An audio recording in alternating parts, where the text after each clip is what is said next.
Teacher Talking Sports, what it does, what it do, how we live. And let's continue the series I'm doing, where I name who I believe is the best player in each MLB franchise's history, their all-time GOAT. Previously did these for NBA, NFL, and NHL teams. Been going in alphabetical order. All of them are in playlist, by the way, for all sports, including MLB. But today we land on the San Francisco Giants, who have been a franchise since 1883, long time known as the New York Giants, coming close to the same amount of time as the San Francisco Giants. The team has won 8 World Series, 5 of them coming as the New York Giants, 3 of them coming as the San Francisco Giants. Now, before I reveal who I believe is the go to the franchise, I've been revisiting the MLB Mount Rushmore as I did about 3 years ago, where I named who I believe are the 4 best players in each MLB franchise's history. So, just revisiting them, seeing if I would make any changes. I decided to keep the Giants one the same. So, in alphabetical order, by last name, we have Barry Bonds, of course, hit the single season record 73 homers in 2001. Just some astronomical numbers during his 15 seasons with the Giants.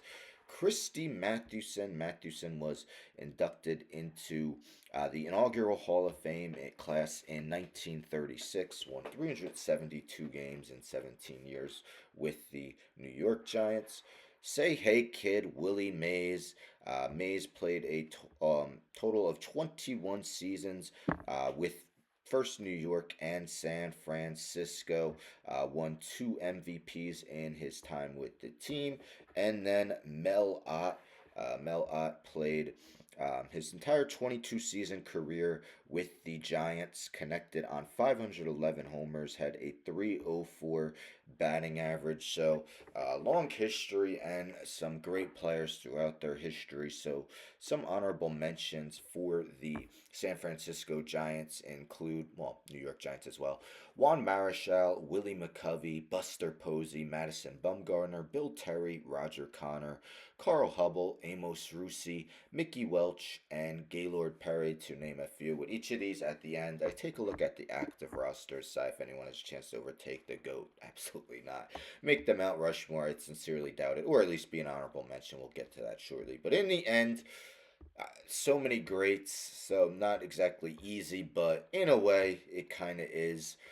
My best player in franchise history is the Say Hey Kid, Willie Mays. Mays joined the New York Giants in 1951. Didn't play in 1953 due to the military service. Of course, the team moved to San Fran in 1958. Played with them until 1972 when he was traded to the New York Mets, as I mentioned.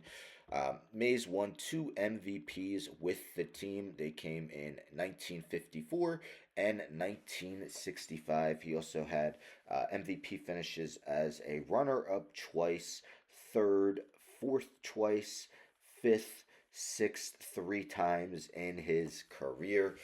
Long seen as one of the best players in the league. Mays also won 12 straight gold gloves spanning from 1957 to 1968. Let's take a look at his season by season numbers via his baseball reference. So, in his time with the Giants, Mays batted 304 with a 949 OPS, 157 OPS plus, 646 homers, 1,859 RBIs, 2,011 runs, 3,187 hits, 504 doubles, 139 triples, 336 stolen bases, nearly as many walks as strikeouts. So, again, just all around superb player, not just at the bat, but his field as in the field. One of the most historic catches in all time. I've seen numerous pictures where his back's to the hitter, and everyone thought it was going to go over his head. Instead, made the catch. But anyhow, Mays led the league in homers 4 times in his career, runs twice, stolen bases 4 times, walks once, won a batting crown in 1954, led the league in on base percentage twice, slugging 4 times, OPS 5 times.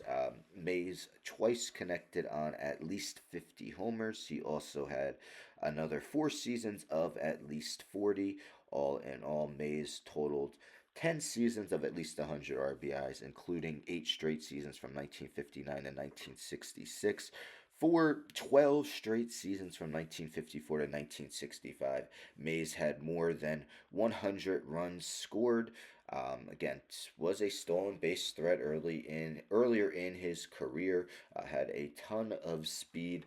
Willie Mays was a part of the New York Giants 1954 World Series team. He also made the World Series in 1951 and 1962 with the Giants. Unfortunately, they didn't win those, but still has a World Series to his name. As I mentioned, the majority of his career, almost all of it, came with the Giants. Was a shell of himself with the Mets, but did compile a little more numbers. But again, most of his numbers coming with the Giants. All time MLB history. Well, first, he was a first ballot Hall of Famer in 1979, receiving 94.7% of the votes. But all time, according to Baseball Reference, he's third all time in wins above WAR, 156.2. Also, he ranks, let's see, seventh all time with 2,068 runs, 13th all time, 3,293 hits, fourth all time, 6,080 total bases, sixth all time, 660 homers, 12th all time, 1,909 RBIs. The Say Hey Kid, not only one of the best with the bat all time, but one of the best defensive center fielders of all time. As historic as Barry Bonds' numbers were with the Giants, as historic as Christy Mathewson was during the somewhat infancy of the game, Willie Mays has to be the choice in my eyes for the GOAT of the franchise. Let me know in the comments if you agree or disagree. Do you agree or disagree with the Mount Rushmore? As I said, with all these, I take a look at the active roster. And when I do that, I see no one's going to overtake Willie Mays. Let's be serious. That's obvious. Really, the only one I could see even potentially being an honorable mention would have to be Logan Webb. Webb has been the ace the past couple of years. 3.42 ERA, 55 wins over 6 seasons. Finished as the runner-up for NL Cy Young in 2023. That's really the only one I could see being an honorable mention, and I can't really even see him making this historic Mount Rushmore. But stay tuned for tomorrow. I will be doing the Seattle Mariners. Anyhow, don't forget to subscribe. Tell a friend, tell a friend, tell a friend to subscribe. Like the video, share the video, hit the bell for notifications. I'm out.